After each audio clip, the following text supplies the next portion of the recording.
Mari bergabung di grup WhatsApp Info YTS. Dapatkan info kajian, poster nasihat, dan berbagai faedah lainnya. Daftarkan diri Anda dengan format nama, _domisili, _. Download aplikasi Tarbiyah Sunnah di handphone Anda. Tersedia di Google Play dan App Store.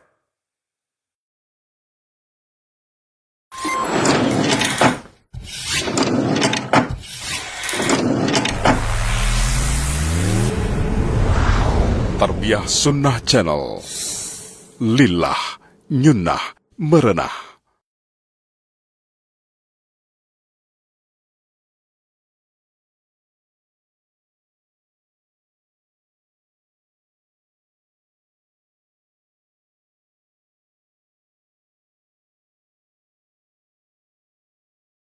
Bismillahirrahmanirrahim. Assalamualaikum warahmatullahi wabarakatuh. Innal hamdalillah nahmaduhu wa nasta'inuhu wa nastaghfiruh wa na'udzu billahi min syururi anfusina wa sayyiati a'malina. Man yahdihillahu fala mudilla lahu ومن يضلل فلا هادي له وأشهد أن لا إله إلا الله وحده لا شريك له وأشهد أن محمدا عبده ورسوله يا أيها الذين آمنوا اتقوا الله حق تقاته ولا تموتن إلا وأنتم مسلمون وبعد. Hadirin jamaah Masjid Babus Salam yang Allah muliakan, para pendengar radio Tarbiyah Sunnah Bandung. Kembali kita berjumpa. Materi yang kita bahas lanjutan dari kemarin. Bulan lalu kita sudah membahas masalah hisab. Kita lanjut kepada masalah timbangan, atau yang disebut dengan al-mizan. Mizan itu timbangan untuk menentukan apa lebih banyak pahala, lebih banyak dosa. Berakibat ke surga langsung atau ke neraka dulu.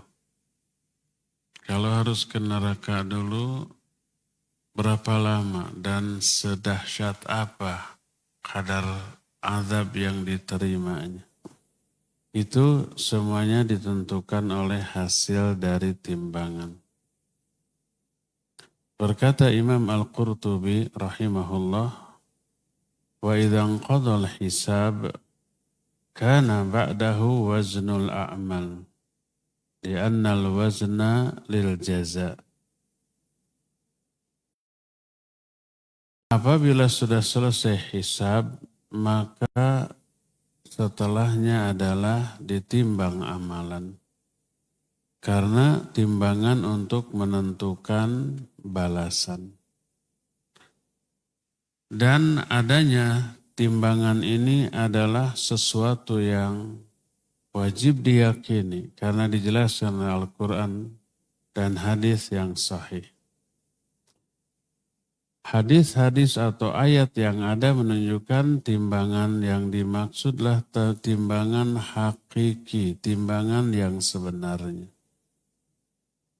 Adapun ukurannya tak ada yang tahu kecuali Allah. Bentuknya wallahu a'lam bishawab. Timbangan di Indonesia, di dunia aja kan beda-beda ya. Untuk nimbang beras dengan nimbang daging sama beda. Untuk nimbang emas beda lagi. Apalagi ini nimbang amal. Cuma ukurannya tak ada yang tahu saking besarnya. Langit dan bumi ini apabila ditimbang bisa dengan timbangan itu.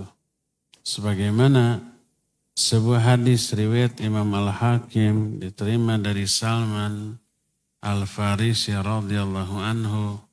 Berkata Nabi SAW, yudha'ul mizanu yawmal qiyamah. Falau wuzina fihi samawatu wal ard la wasi'at. Fataqulul malaikah ya Rabbi liman yazinu hadha? Fayaqulullahu ta'ala liman syi'tu min khalqi. Fataqulul malaikah subhanak ma'abadnaka haqqa ibadatik. Kata Nabi SAW, diletakkan mizan pada hari kiamat. Seandainya langit dan bumi ditimbang dengan timbangan itu, niscaya cukup. Para malaikat berkata, ya Allah, untuk siapa timbangan ini? Allah menjawab, untuk orang-orang yang aku kehendaki dari kalangan makhlukku. Berkatalah para malaikat, Maha suci Engkau ya Allah, kami tidak beribadah kepada Engkau dengan sebenar-benarnya. Bayangkan malaikat yang hebat, yang ibadahnya hebat luar biasa, tak pernah maksiat walaupun sekejap, kualitas kuantitas ibadahnya nggak mungkin disamai dengan manusia. Mereka mengaku kami tidak beribadah kepada Engkau dengan sebenar-benarnya, masih kurang ibadahnya. Itu pengakuan mereka. Kita yang ibadahnya asal-asalan merasa sudah cukup ya. Mizan atau timbangan ini akan menimbang secara detil, rinci, dan adil. Tak akan ditambah-tambah, tak akan dikurang-kurang. Allah berfirman dalam Al-Quran. Di antaranya surah Al-Anbiya ayat 47. Wa nadha'ul mawazinal qista liyaumil qiyamah. Fala tudlamu nafsun syai'ah. Wa in kana mithqala habbatin min khardarin ataina biha wa kafa bina hasibin. Kami letakkan mizan-mizan yang adil pada hari kiamat. Tak ada satu jiwa pun yang didolimi sedikit pun. Sekalipun ada amalan sekecil debu, kami akan datangkan dia dan cukuplah kami sebagai penghisab. Timbul ikhtilaf di kalangan para ulama, apakah mizan itu hanya satu untuk seluruh umat, seluruh makhluk, atau satu orang satu mizan? Kalau satu orang satu mizan, ada berapa miliar mizan ya, sesuai dengan jumlah manusia. Mungkin saja triliun. Dari zaman Nabi Adam sampai orang yang paling akhir di hari kiamat nanti, mungkin mencapai 1 triliun. Wallahu a'lam, mungkin. Jadi kalau satu orang satu mizan, berapa triliun mizan? Sesuai dengan banyaknya orang. Nah, para ulama ikhtilaf. Sebagian menyatakan setiap satu orang satu mizan, makanya mizannya banyak. Karena Allah mengungkapkan mizan dengan bentuk jamak, yaitu mawazin. Mawazin bentuk jamak dari mizan. Kata Allah, wa nadha'ul mawazinal qisla liyaumil qiyamah. Kami siapkan mizan-mizan yang adil pada hari kiamat. Menunjukkan mizannya banyak. Ini pendapat yang pertama. Ada lagi pendapat yang kedua menyatakan mizannya satu untuk seluruh makhluk. Dan huruf A, bentuk jamak dari mizan yaitu mawazin, hanya menunjukkan banyaknya yang ditimbang.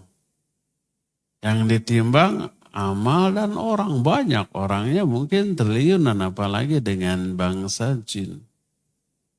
Amalnya yang ditimbang juga beragam, ada amalan hati, ada amalan lisan, ada amalan perbuatan, amalan anggota badan juga ada mata, ada telinga, ada mulut, ada tangan, kaki, dan seterusnya. Karena yang ditimbangnya banyak, maka mawazin maknanya adalah al-mauzun. Objek yang ditimbangnya banyak. Dan Imam Ibnu Hajar al-Asqalani rahimahullahu ta'ala lebih cenderung kepada pendapat ini, bahwa mizannya satu, yang ditimbangnya banyak. Kata Imam Ibnu Hajar dalam kitab Fathul Bari Syarah Sahih Bukhari, wala yushkilu bi kathrati ma yuzanu amaluhu lianna ahwal al-qiyamah la tukayyafu bi ahwalid dunya. Tidak samar lagi tentang banyaknya amal yang ditimbang. Karena keadaan hari kiamat tidak bisa dibandingkan dengan keadaan di dunia ini. Berkata Imam Al-Hasan Al-Basri rahimahullah, likulli wahidin minal mukallafin mizan. Setiap orang yang mukallaf punya satu mizan. Imam Hasan Al-Basri termasuk yang berpendapat mizannya banyak. Satu orang satu mizan. Bahkan ada yang menyatakan satu orang beberapa mizan. Ada mizan yang khusus untuk menimbang amalan mulut lisan. Ada yang khusus menimbang amalan hati. Ada yang khusus mizan untuk amalan anggota badan yang lain. Seperti yang berpendapat seperti ini, Imam Hasan Al-Basri itu sendiri, beliau menyatakan, wa ala hadha fala yab'udu ayyakunal af'al al-qulub mizan wali af'al jawarih mizan walima yata'allaqu bil qawli mizan. Tidak mustahil amalan hati ada mizan tersendiri. Amalan anggota badan ada mizan tersendiri. Ada yang berkaitan dengan lisan ucapan ada mizan tersendiri. Termasuk Ibnu Atiyah berpendapat yang seperti itu. Walhasil ulama ikhtilaf. Berapa jumlah mizan, ada yang berpendapat hanya satu untuk semua, ada yang menyatakan satu orang satu mizan, ada yang berpendapat satu orang beberapa mizan. Dan ini ikhtilaf yang ma'ruf di kalangan para ulama. Adapun makna mizan diikhtilafkan juga oleh beberapa sekte pemikiran di kalangan kaum muslimin. Mu'tazilah sebagai orang-orang yang aklani, takdimul aql anin naqal, mendahulukan akal daripada wahyu. Wahyu pun difahami secara akal. Mu'tazilah mengingkari adanya mizan yang hakiki. Kata mereka, mizan itu simbol dari keadilan. Artinya orang akan dihisab secara adil gitu. Nggak ada timbangan-timbangan. Itu kata si Mu'tazilah. Berkata Ibnu Al-Faruq, angkaratil Mu'tazilah al-mizan bina'an minhum ala annal a'rad yastahilu waznuha id la taqum bi anfusiha. Orang Mu'tazilah mengingkari adanya mizan didasarkan pada pemahaman akal mereka bahwa sesuatu yang immaterial mustahil untuk ditimbang karena nggak ada wujudnya. Pahala dan dosa kan abstrak. Ada wujudnya? Tidak ada. Kalau tidak ada wujud, apa yang akan ditimbang? Itu kata si Mu'tazilah. Jadi segala sesuatu ditimbang oleh akal. Maka dibantah oleh para ulama. Kenapa? Karena apabila mizan dimaknai dengan adil, bisa-bisa semua yang ada di akhirat dimaknai dengan makna yang lain. Seperti adanya sirat. Mungkin sirat itu bukan jembatan yang sebenarnya, tapi itu agama yang benar. Seperti umpamanya ada surga dan neraka. Mungkin itu simbol, bukan tempat yang sebenarnya, tapi dengan makna rahmat dan penderitaan. Bisa begitu nanti. Bisa-bisa semua yang ada di akhirat diingkari hakikatnya. Lalu dimaknai dengan makna yang lain. Itu namanya tahrif. Maka itu berbahaya. Bisa-bisa seluruh yang ada di akhirat sekedar ilusi. Bukan sesuatu yang hakiki. Dan ini amat sangat berbahaya. Adapun ayat dan hadis menunjukkan bahwa mizan itu adalah mizan yang hakiki untuk menimbang. Apa yang ditimbang nanti ada penjelasan. Berkata Syekhul Islam Ibn Taimiyah rahimahullahu ta'ala. Kata beliau, mizan bukanlah makna adil, bukan. Tapi seluruh hisab adil. Adanya hisab, adanya mizan menunjukkan dua hal yang berbeda dan keadilan di sana ada. Kalau umpamanya mizan adil, lalu hisab dimaknai dengan makna apa? Jadi keadilan ada dalam seluruh proses. Ketika menghisab, ada keadilan. Ketika menimbang, ada keadilan. Termasuk di surga dari neraka juga ada keadilan. Neraka berlevel-level karena kadar dosa manusia juga berbeda-beda. Surga juga bertingkat-tingkat karena kadar amal soleh dan ibadah manusia pun kadarnya berbeda-beda. Itu keadilan. Keadilan ada dalam semua proses di akhirat. Makanya kalau mizan dimaknai adil, bagaimana dengan hisab, bagaimana dengan yang lain-lainnya. Kata Syekhul Islam Ibn Taimiyah, annal mizan ghairal adl, wa annahu mizanun haqiqiyun, tuzanu bihil a'mal bil kitabi was sunnah. Adapun mizan maknanya bukanlah adil, berbeda dengan adil. Tapi ini mizan yang hakiki. Semua amal ditimbang oleh mizan itu berdasarkan Alkitab dan As-Sunnah. Berdasarkan Quran dan Sunnah.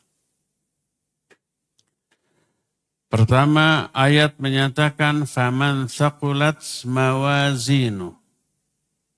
Dalam ayat lain wa man khaffat mawazinu. Di ayat lain wa nadha'ul mawazin al-qista liyaumil qiyamah. Itu semuanya menunjukkan mizan yang hakiki. Allah menyatakan adapun orang yang berat timbangannya. Kalau timbangan di sana dimaknai adil, gimana menerjemahkan ayat ini? Faman thaqulat. Itu Al-Quran surah Al-Mu'minun ayat 102, faman thaqulat. Dalam surah Al-Zalzalah, fa amma man thaqulat mawazinu. Kalau mizan diartikan adil, gimana mengartikan ayat ini? Siapa orang yang berat timbangan amal kebaikannya. Kalau timbangan diartikan adil, siapa yang berat keadilannya. Apa begitu? Ternyambungnya. Peribahasa menyatakan, jaka sembung bawa parang, jangan golok. Tidak nyambung sayang. Kalau golok terlalu kasar.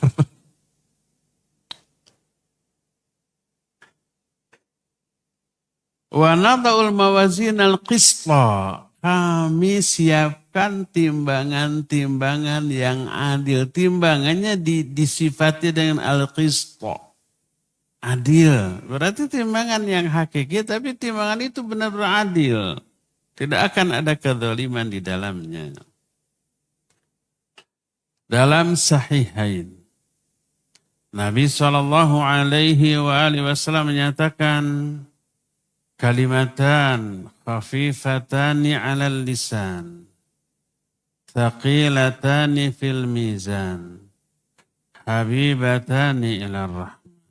Ada dua kalimat enteng di lisan, berat di timbangan. Artinya pahala dari dua kalimat ini akan ditimbang dan berat. Habibatan ila rahman, paling dicintai oleh Allah yang Maha Rahman.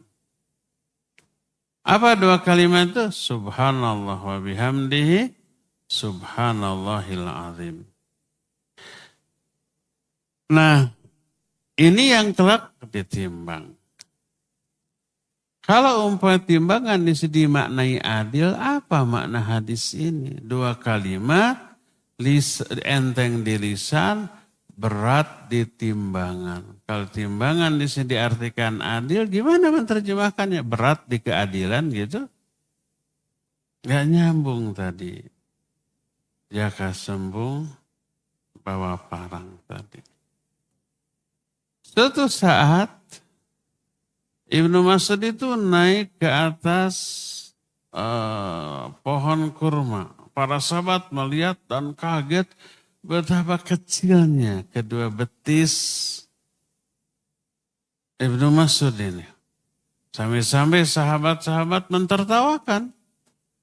Kalau umpamanya betis Abu Ibnu Mas'ud ini diterpa angin yang kencang, itu langsung oleng.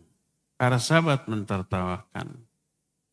Kata Nabi SAW, wallahi lahuma athqalu fil mizani min Uhud. Demi Allah, kedua betis Abdullah bin Mas'ud ini lebih berat di timbangan dibanding gunung Uhud. Coba kalau umpama yang dimaksud timbangan di sana adil seperti pemahaman Mu'tazilah. Susah untuk memahaminya. Termasuk dalam riwayat At-Tirmidzi hadis tentang bitaqah. Bitaqah itu kartu yang kecil tipis tapi di dalamnya ada tulisan La ilaha illallah. Ditimbang, disimpan di daun timbangan, yang satunya lagi disimpan 99 lembar yang berisi daftar dosa orang tersebut, timbang. Dan satu lembar itu sejauh mata memandang, saking besarnya. Di sana terdapat daftar seluruh dosa, kebayang banyaknya ini dosa. Dua-duanya ditimbang, ternyata lebih berat kepada kartu yang kecil tadi.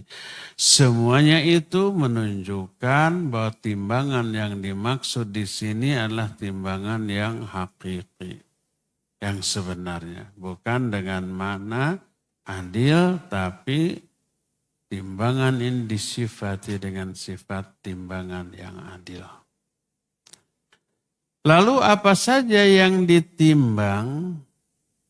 Ulama ikhtilaf. Pertama, ada yang menyatakan alladzi yuzanu fi dzalikal yaum al-a'malu nafsuha wa annaha tujassamu wa tud'u fil mizan. Pertama, ada yang berpendapat bahwa yang ditimbang adalah amalnya itu sendiri. Dan semua amal akan berwujud pada hari kiamat. Lalu amal ini yang diletakkan di dalam timbangan. Seperti hadis tadi, dua kalimat. Enteng di lisan, berat di timbangan, sangat dicintai oleh Ar-Rahman. Itu subhanallah wa bihamdihi, subhanallahil azim. Amalan itu nanti menjelma menjadi sosok yang terlihat dan real. Tapi jangan ditanya sosoknya apa. Saya jawab sekarang nggak tahu. Karena nggak ada keterangan. Yang ada keterangan di alam kubur amal kita berwujud jadi orang. Kan pernah kita bahas ketika alam kubur. Setelah orang mukmin ditanya man rabbuka wa ma dinuka wa man nabiyuka, dijawab Rabbi Allah wa diniyal Islam wa Nabi Muhammad sallallahu alaihi wasallam. Terus datang orang. Orang itu bagus wajahnya, pakaiannya, aromanya wangi, sikapnya santun, menyenangkan, diajak ngobrol. Ditanya man anta, fawajhuka alwajhul ladzi ya'ti bil khair. Kau ini siapa? Wajahmu itu wajah yang datang dengan membawa kebaikan. Orang ini menjawab, ana amalukal saleh. Aku amal solehmu dulu waktu di dunia. Jadi amal soleh kita di alam kubur berwujud jadi orang. Karena amal kita soleh, orangnya juga menyenangkan. Tapi ketika orang itu tidak bisa menjawab pertanyaan, orang kafir, orang munafik, orang durhaka gitu, fajir.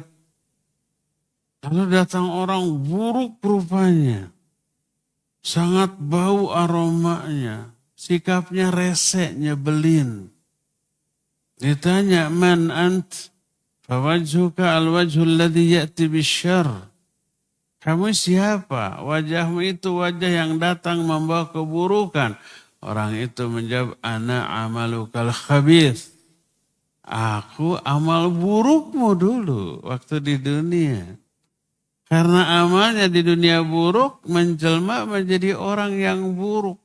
Buruk penampakannya, penampilannya, buruk sikapnya, nyebelin tadi. Nah, di alam kubur ada keterangan wujud dari amal itu berwujud orang. Adapun di akhirat, wallahu alam, nggak ada keterangan, yang jelas berwujud. Seperti yang tadi dikemukakan. Berdasarkan keterangan Ibnu Abbas, kullu amali ibni Adam mujassimatun yaumal qiyamah. Semua amalan Bani Adam itu akan berwujud pada hari kiamat, kemudian itu yang ditimbang. Jadi seperti umpamanya ucapan subhanallah wa bihamdihi subhanallahil azim nanti berwujud dan itu yang ditimbang.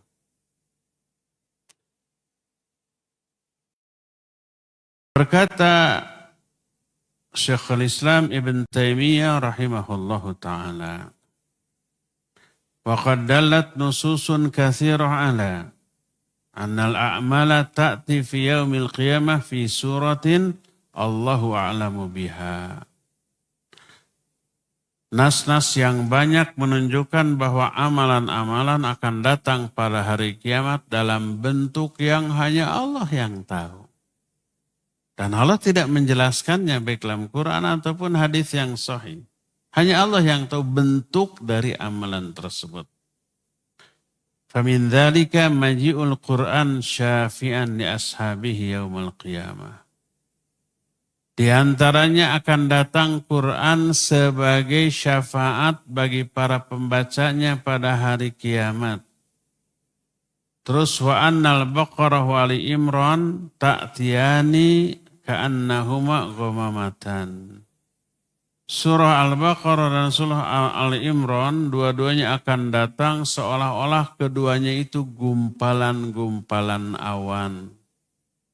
Atau disebut au faraqan min tayrin saffan tahajani an ashabihima. Atau dalam bentuk dua rombongan burung yang mengepakkan sayapnya yang menaungi orang-orang yang membacanya.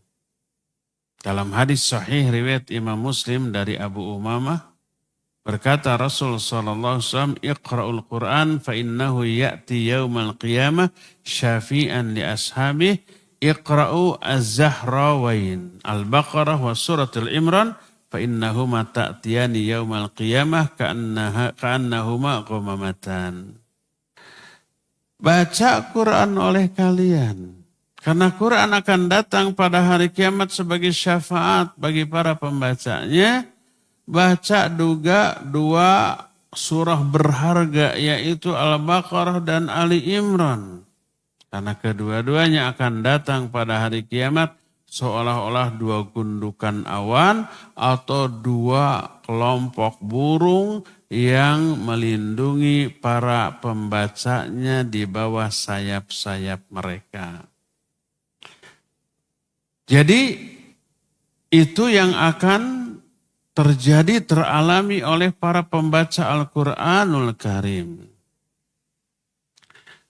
Dalam hadis lain berkata Nabi SAW,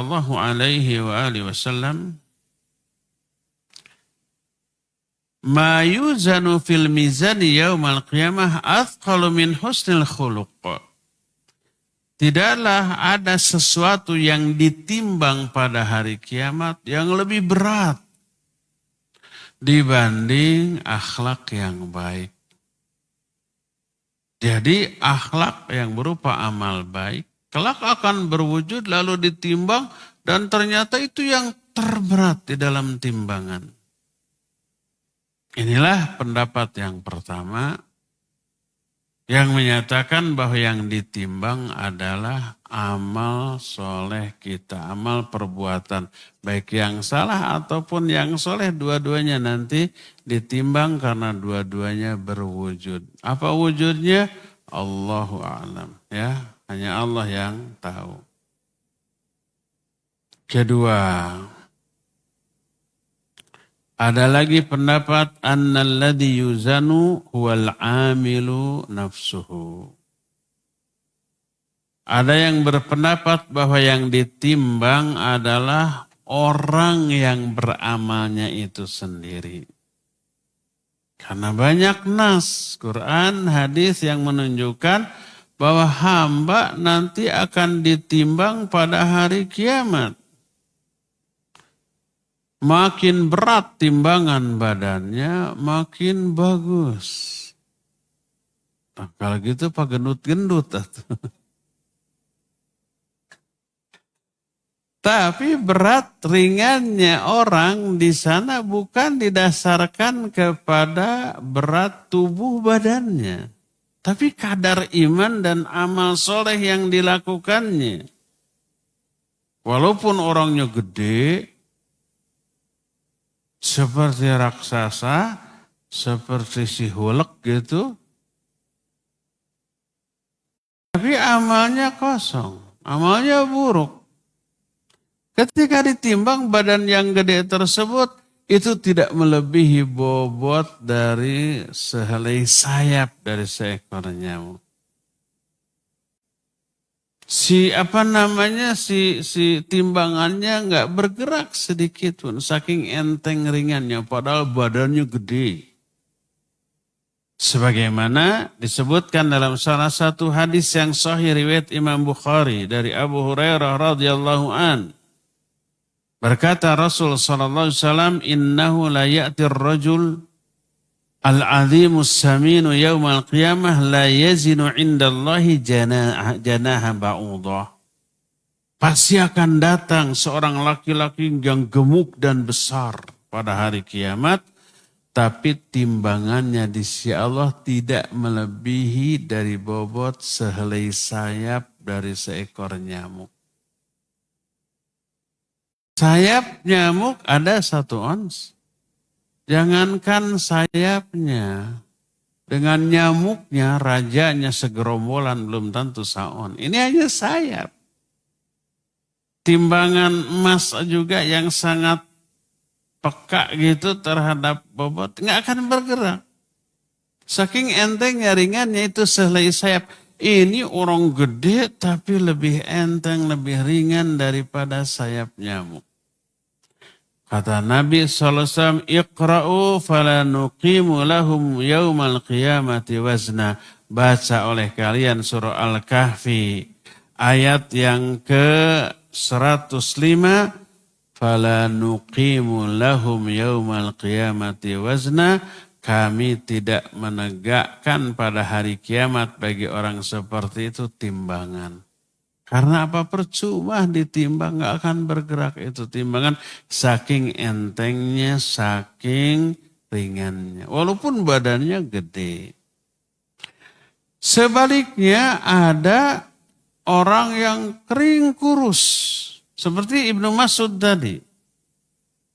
Kata Nabi SAW, ini hadis riwayat Imam Ahmad dalam kitab Musnadnya, diterima dari Zur bin Jais tentang Ibnu Mas'ud. Ibnu Mas'ud itu orang yang kedua betisnya itu sangat kecil. Sampai disebutkan faja'alati rih tulqihi. Sampai angin itu bisa menghempaskan kedua kaki Ibnu Mas'ud. Maka apa akibatnya? Fadhahikal qaumu minhu. Orang-orang tertawa, mentertawakan Ibnu Mas'ud. Kalau Ibnu Mas'ud lagi berdiri, ada angin bertiup, itu terhempas itu. Saking apanya? Ringannya. Orang-orang sampai tertawa. Nabi SAW kemudian berkata, mimma tadhakun? Apa yang kalian tertawakan? Qalu, mereka menjawab, ya Nabi Allah min riqqati saqaihi. Kami tertawa ya Nabi Allah dari kecilnya kedua betis Abdullah bin Mas'ud. Apa kata Nabi SAW? Walladhi nafsi biyadih lahuma athqalu fil mizan min Uhud. Demi Allah yang jiwaku berada dalam genggaman tangannya, kedua betis Abdullah bin Mas'ud itu lebih berat di timbangan dibanding gunung Uhud. Pernah kan ke gunung Uhud bagi yang pernah umrah atau haji? Gunung Uhud itu tingginya kalau sekarang ya mungkin kurang dari 1000 meter. Panjangnya 6-7 kilometer. Lebarnya 2-3 kilometer, sok ditimbang. Sabaraha itu batu isinya. Bukan kapas loh. Itu mungkin ribuan ton atau ratusan ribu ton gitu ya. Nggak ada timbangan yang bisa menimbang beratnya gunung Uhud. Nah, kedua betis Ibnu Mas'ud yang kecil tadi lebih berat dalam timbangan daripada gunung Uhud. Karena apa? Karena iman amal soleh yang pernah dilakukan oleh kedua kaki ini. Kedua kaki ini pernah jihad, pernah berlari, pernah terkelupas ketika berjihad. Siapapun yang pernah umrah atau haji, apalagi di musim panas, terus ke Uhud, aduh panasnya, kita nggak bisa pakai kaki telanjang berjalan di atas padang pasir, nggak bisa. Para sahabat ketika perang di musim panas, sepatunya itu rusak, terkelupas. Jadi mereka telanjang kaki, sampai kakinya juga terkelupas. Kalau kita sudah nggak bisa jalan itu. Tapi mereka Masya Allah dengan kehebatan imannya itu, dalam keadaan kaki kepanasan terkelupas masih bisa loncat, lari, membunuh, nyingcet dan seterusnya. Dan ini amal soleh yang luar biasa. Ini yang menyebabkan kedua kaki Ibnu Mas'ud itu lebih berat daripada gunung Uhud. Jadi pendapat kedua yang ditimbang adalah badan orangnya. Tapi berat atau ringannya badan orang tidak dilihat dari bobot dia di dunia. 1 kuintal atau lebih gitu beratnya. Tapi dilihat dari iman dan amal soleh. Walaupun orangnya gede, tak beramal akan enteng ringan melebihi ringannya sayap nyamuk. Tapi kalau orangnya kurus kering ditimbang umpamanya cuma 40 kilo. Kalau ada orang 40 kilo pasti kurus banget ya. Orang dewasa bukan anak kecil. Tapi dia ahli ibadah, amal soleh, maka bisa lebih berat daripada bobot gunung Uhud. Ketiga, pendapat ketiga, alladzi yuzanu innama huwa su'ahiful a'mal. Ada lagi yang berpendapat, yang ditimbang bukan amalan, bukan orang, tapi lembaran-lembaran catatan amal. Kita tahu semua amal kita kan dicatat. Idh yatalaqqal mutalaqqiyan 'anil yamini wa 'anil shimali qa'id. Ma yalfadhu min qawlin illa ladaihi raqibun 'atid. Ingat, selalu ada dua malaikat yang nempel terus kanan dan kiri. Gak pernah lepas. 24 jam sehari. Ya. Itu tidak pernah lepas. Tidak ada satupun kata yang keluar dari mulut kecuali samping ada raqib dan atid. Semua dicatat itu. Gak ada yang terlewat. Ketika nanti buku catatan itu diberikan, orang-orang berkata, ma lihadzal kitab la yughadiru saghiratan wala kabiratan illa ahsaha. Kitab catatan amal apa ini yang tidak melewatkan amal kecil ataupun amal besar, kecuali semuanya tertulis di sana. Dan amal kita banyak, baik yang baik ataupun yang buruk. Kalau didaftar, numpuk itu, ya enggak? Sejak mulai kita balik sampai setua ini, bagi yang sudah tua.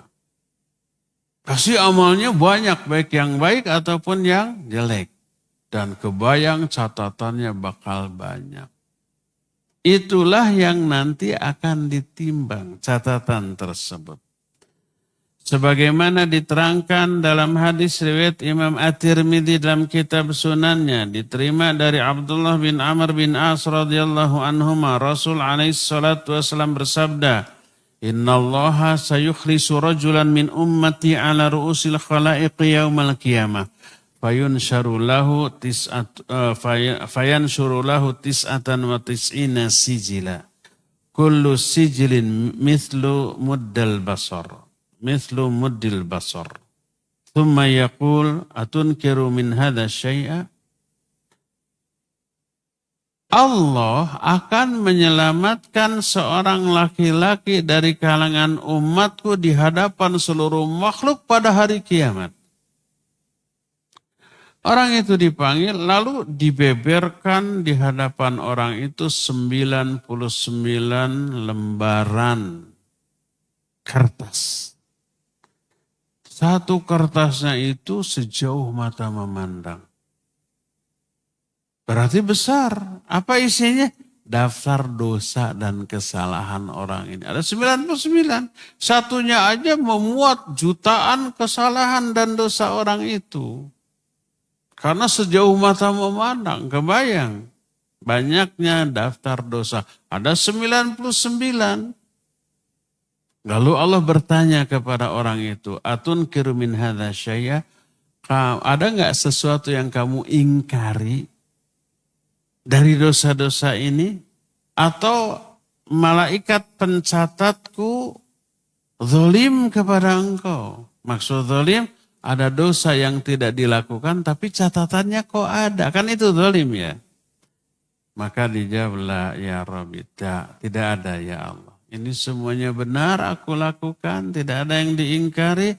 Dan malaikat pencatatmu tidak pernah zalim. Semua yang dicatat benar, tidak ada yang kelewat, tidak ada yang ditambah. Allah bertanya lagi, alaka udhrun? Kamu punya udzur enggak? Mungkin terpaksa, mungkin lupa, mungkin saja tidak sadar melakukan dosa itu. Ada udzur enggak? Dijawab, la ya Rabbi, tidak ada udzur. Itu dilakukan secara sengaja dalam keadaan sadar dan tahu bahwa itu dosa, dilabrak. Ada enggak orang tahu itu dosa tapi dilakukan? Ada? Banyak. Kenapa ya? Tahu itu dosa tapi dilakukan. Karena menyenangkan. Kayak makan bala-bala sama cikopi. Cikopinya pakai gula. Gulanya gula pasir. Kandung kimia. Itu perpaduan antara gula, tepung yang digoreng sama minyak goreng gitu. Ya, minyak gorengnya itu sudah seminggu, udah hitam. Itu enaknya kan luar biasa. Tahu bahayanya? Tahu. Ada kolesterol gitu ya. Bisa melonjakkan kadar gula gitu ya. Macam-macam tuh, ada penyumbatan. Tahu nggak ya yang makan bala-bala dengan cikopi tentang resikonya? Tahu. Tapi kenapa dilabrak? Enak. Apa dalam hatinya? Gemuk-gemuk lah, belawak-belawak, yang penting enak. Dosa itu kayak gitu tuh. Bukan berarti saya bilang makan bala-bala dosa. Enggak ya, bala-bala halal, enak. Tapi beresiko gitu. Dosa itu kayak gitu. Walaupun terancam azab, terancam dosa, tapi karena menyenangkan, dikerei, nikreh tur ngerei. Artinya tetap dilakukan, dinikmati, ya. Jadi nggak ada uzur tuh. Itu dosa dilakukan secara sengaja dalam keadaan sadar dan tahu itu dosa. Atau adakah sesuatu yang bisa menghapus dosamu? Mungkin tobat, istighfar, infak sodako, atau kebaikan-kebaikan.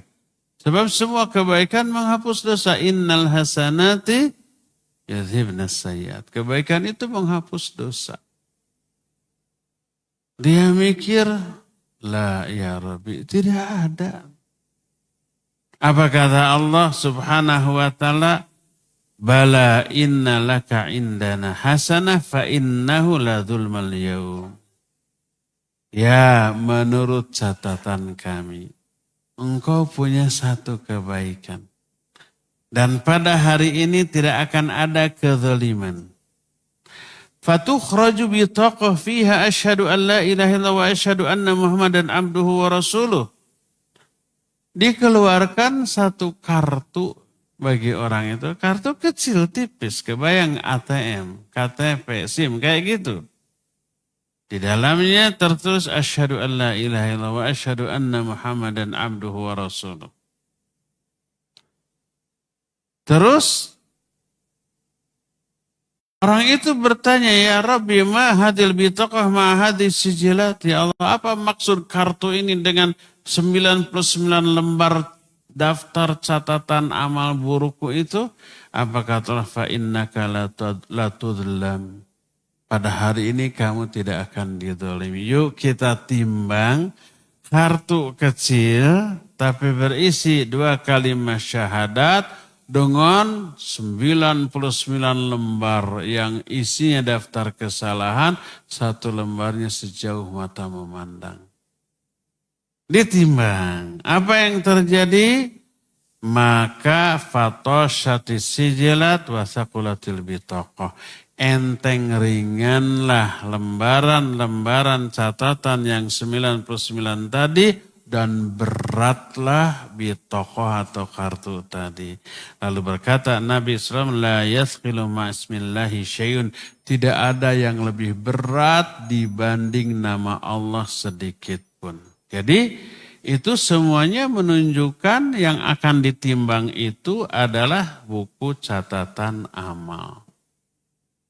Inilah pendapat yang ketiga. Manakah di antara pendapat ini yang benar? Berkata Imam Al-Qurtubi rahimahullahu ta'ala, was-sahih annal mawazina tuthqalu bil kutub fihal a'mal maktubatan wa biha takhif. Yang benar, timbangan itu akan bisa berat atau ringan karena ada buku-buku amalan yang di dalamnya tercatat. Ada catatan amal. Kalau tidak, maka tidak akan ada bobot dari yang ditimbang. Berkata Ibnu Umar, tuzanu sohaiful a'mal. Wa idza thabatat hadza fasuhub adzam. Kata Ibnu Umar, akan ditimbang lembaran-lembaran amal.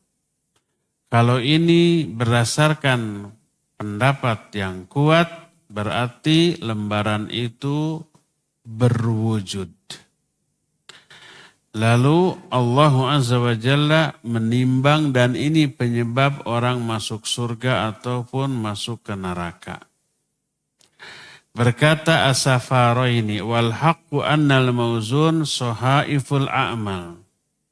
Kata As-Safaroini yang benar, yang ditimbang itu adalah lembaran-lembaran catatan amal. Ini pendapat yang pertama. Pendapat yang lebih rajih, lebih kuat adalah yang ditimbang itu buku catatan amal.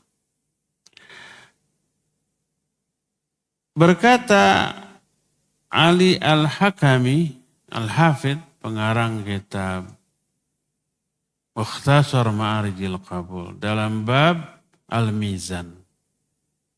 Di dalam Mukhtasar Ma'arijil Qabul ini sudah kita bahas sampai selesai di hari Jumat sore di Roja ya. Sudah selesai. Ada pembahasan rukun iman. Termasuk iman kepada hari akhir, mencakup iman kepada adanya mizan. Ketiga pendapat ini dinukil oleh penulis, oleh Al-Hafidh Ali Al-Hakami. Lalu beliau menyatakan sebagai kesimpulan, walladhi istadhara minan nusus wallahu alam annal amila wa amalahu wa sahifata amali kullu dhalika yuzan li annal ahadith allati fi bayanil Qur'an faqad waradat bi kulli dhalik.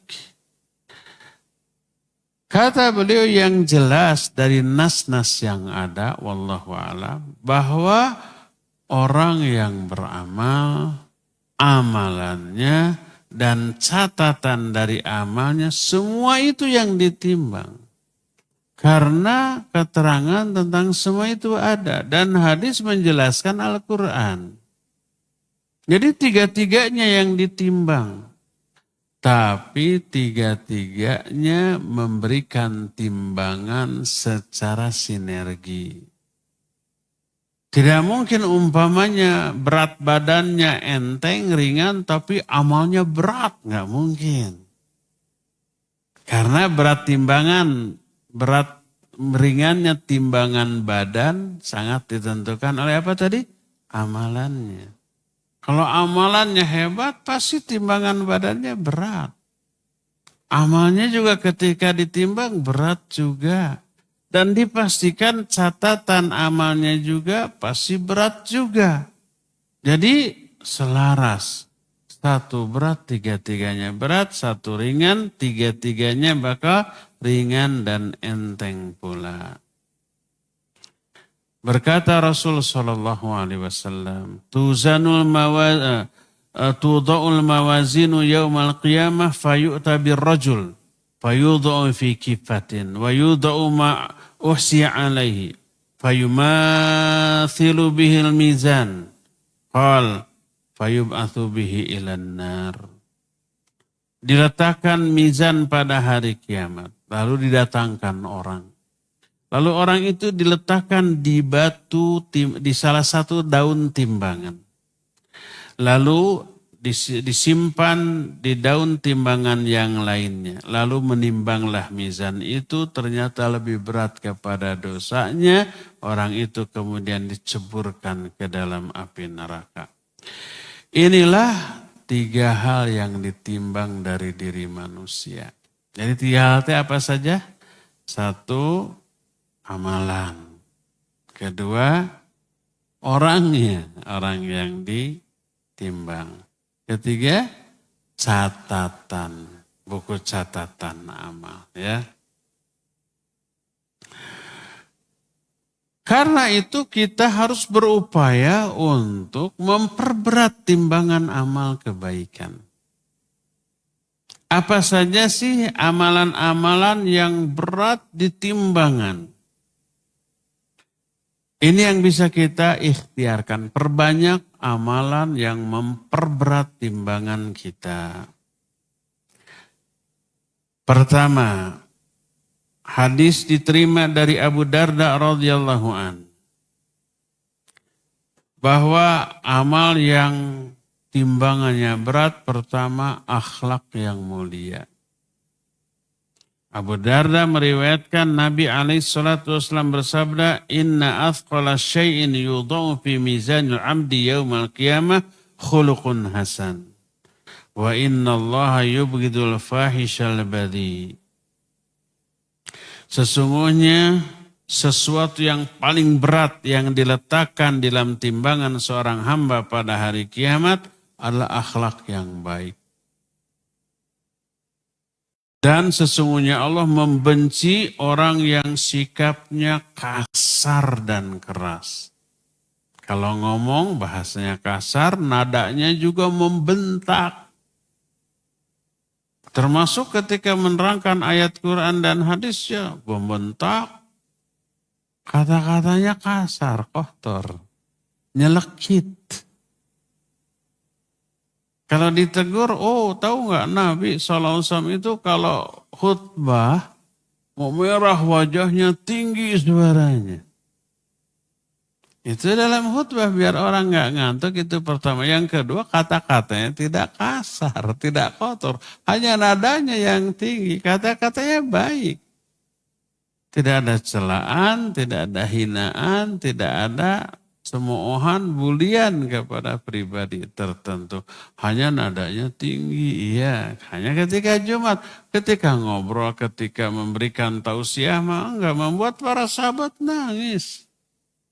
Kan pernah Nabi SAW memberikan wasiat, seolah-olah ini wasiat terakhir, kata Irban bin Sariyah, semua sahabat menutupkan kedua tangannya ke wajahnya sambil sesegukan nangis gitu. Sampai sahabat menyatakan, ya Rasul seolah-olah ini wasiat terakhir bagi kami.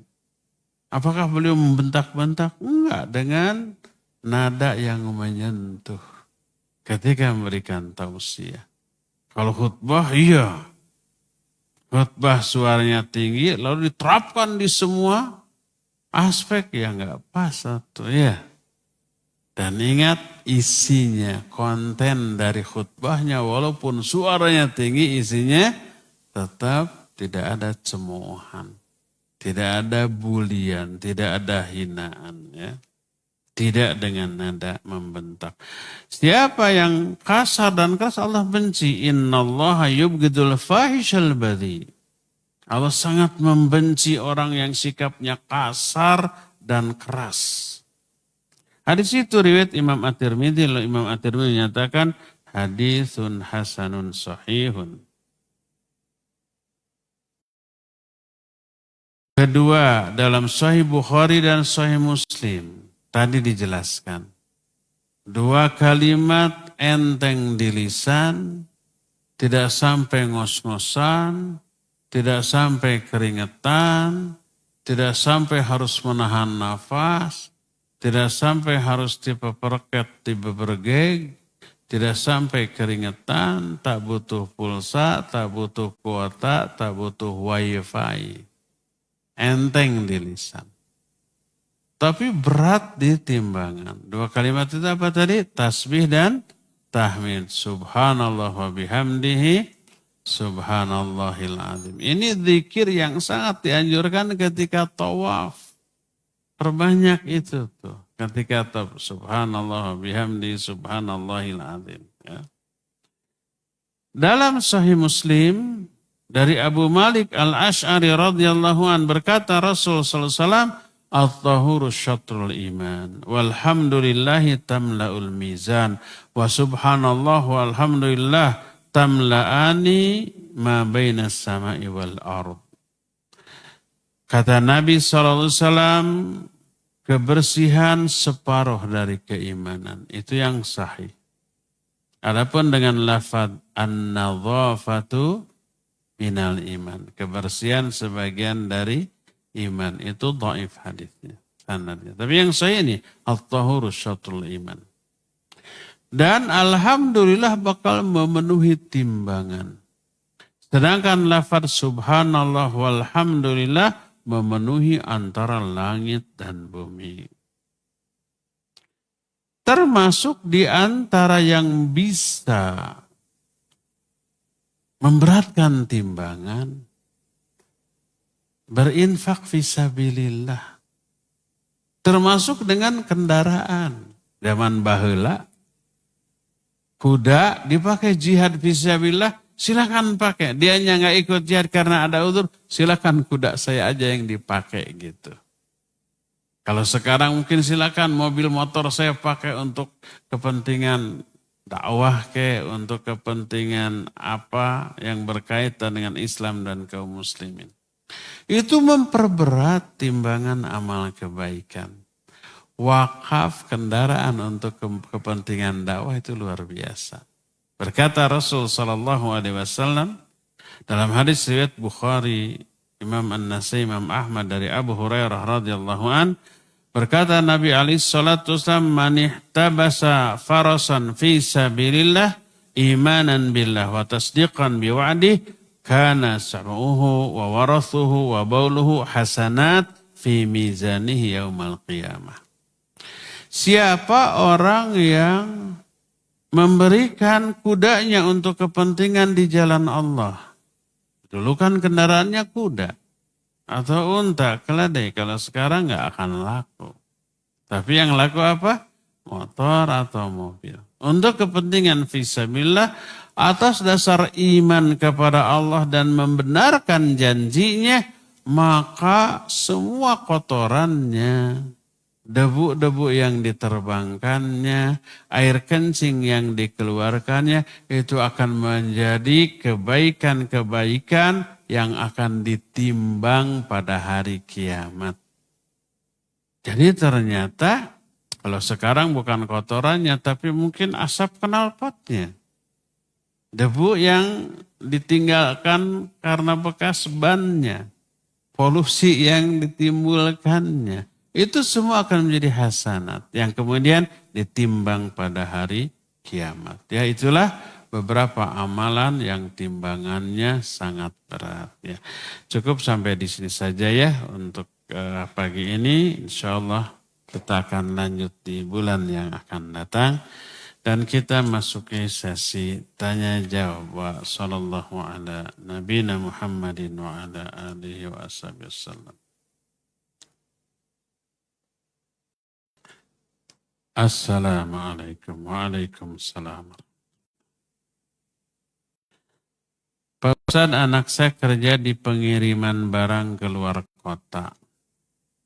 Kurir ya. Masuk kerja jam 7 pagi. Sekarang di bulan Ramadan masuk jam setengah 7 pagi. Jarak rumah ke tempat kerja 1 jam. Dan di tempat kerja harus mengantar barang ke luar kota. Cianjur, Serang merenya. Kemarin ada pelang Jakarta, Serang, Cilegon. Aduh. Orang Jakarta nyerang Cilegon. Cianjur, Serang, Anyer, Cilegon. Kalau pulang kerja sampai rumah sudah malam 9:30.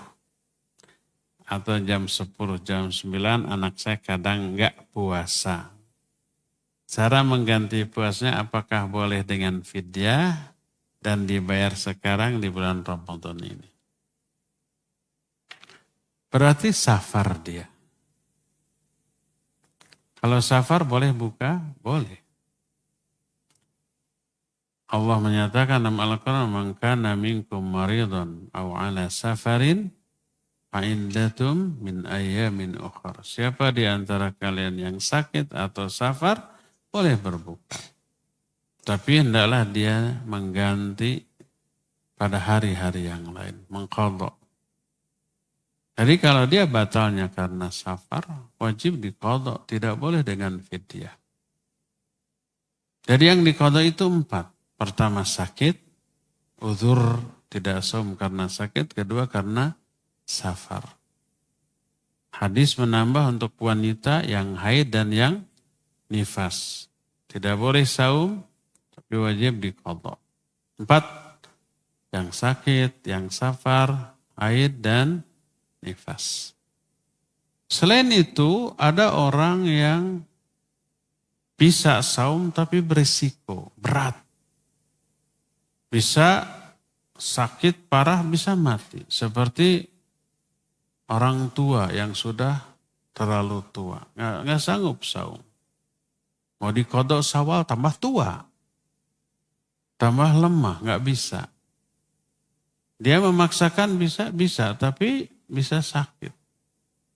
Atau wanita yang hamil. Kuat nggak saum? Kuat. Tapi berisiko ke janin atau ke dia. Atau yang menyusui, kuat nggak saum? Kuat. Tapi kalau di bawah saum nanti berisiko ke bayinya atau ke dirinya.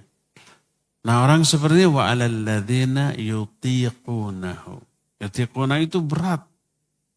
Mampu bisa tapi berisiko ya. Fidyatun ta'amu miskin, maka hendaklah membayar fidyah dengan cara memberi makan orang miskin. Makanya Aisyah radhiyallahu anha berkata, innal murdi'a wal hubla aftarata. Wah, kata beliau, orang yang al-murdi, yang menyusui dan yang hamil, boleh dia berbuka. Kedua-duanya boleh berbuka, tapi wat amakulla yaumin miskina, dia memberi makan setiap hari kepada satu orang miskin. Alias fidyah. Karena dia termasuk kelompok kedua, wa 'alal ladzina yutiqunahu. Orang yang berat. Bisa sih bisa, tapi berat ya. Nah jadi kurir kelelahan karena safar, dia tidak saum karena safarnya. Maka boleh dia membatalkan saumnya, tapi wajib diqadha. Bagaimana kalau di luar Ramadan juga gitu terus? Seperti umpamanya kuli panggul di mana? Di pelabuhan. Kalau saum nggak akan bisa ngangkut barang yang berat gitu ya. Akhirnya dia nggak dapat uang, nggak bisa menafkahi anak istri. Akhirnya tidak saum. Dia tidak sakit. Dia tidak safar. Dia tidak haid, tidak nifas, dan laki-laki. Bisa saum, bisa, tapi beresiko. Risikonya apa? Nggak sanggup memikul pekerjaan itu. Di luar Ramadan sama kerja juga ya enggak? Kapan qadanya? Enggak ada waktu untuk mengqadha. Karena setiap hari enggak ada liburnya kerja. Begitu libur, dapur tidak ngebul.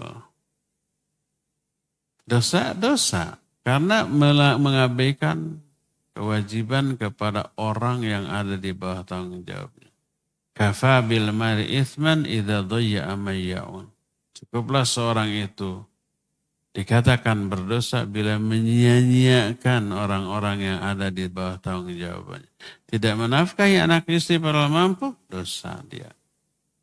Nah, orang sebenarnya masuk dalam kategori wa 'alal ladzina yutiqunahu. Seperti kurir. Di Ramadan dia tidak saum karena safar. Kalau saum nanti tugasnya, pekerjaannya nggak sampai, bisa terbengkalai. Terus qadha, sama di luar Ramadan juga terus begitu. Setiap hari seumur hidup begitu.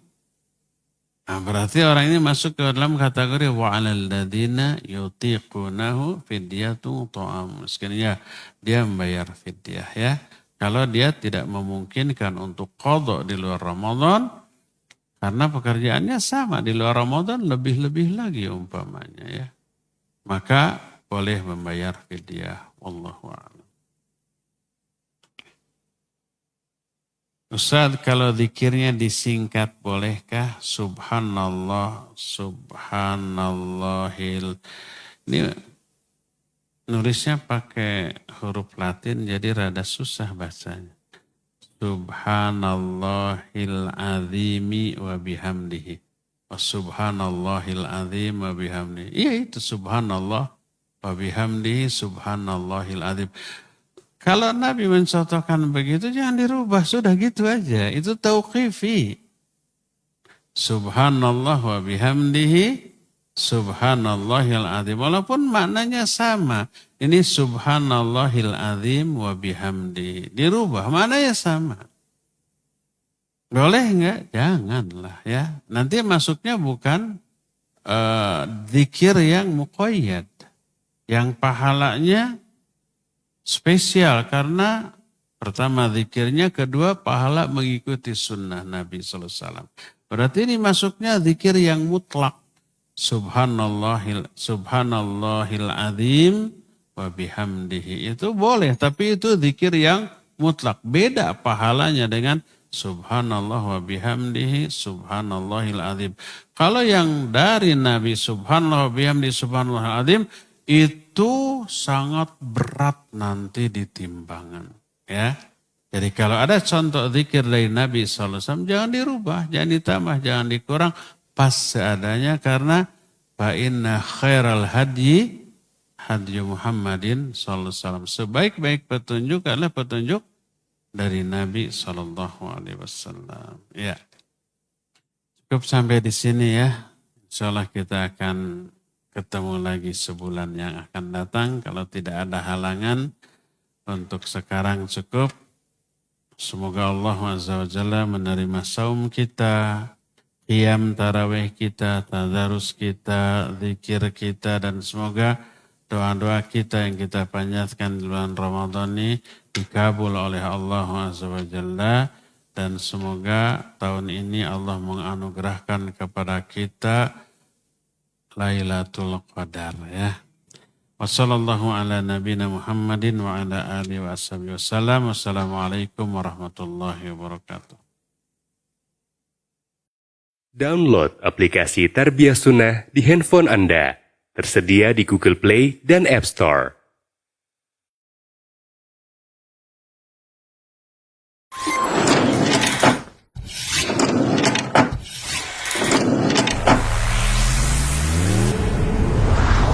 Tarbiyah Sunnah Channel. Lillah, nyunnah, merenah.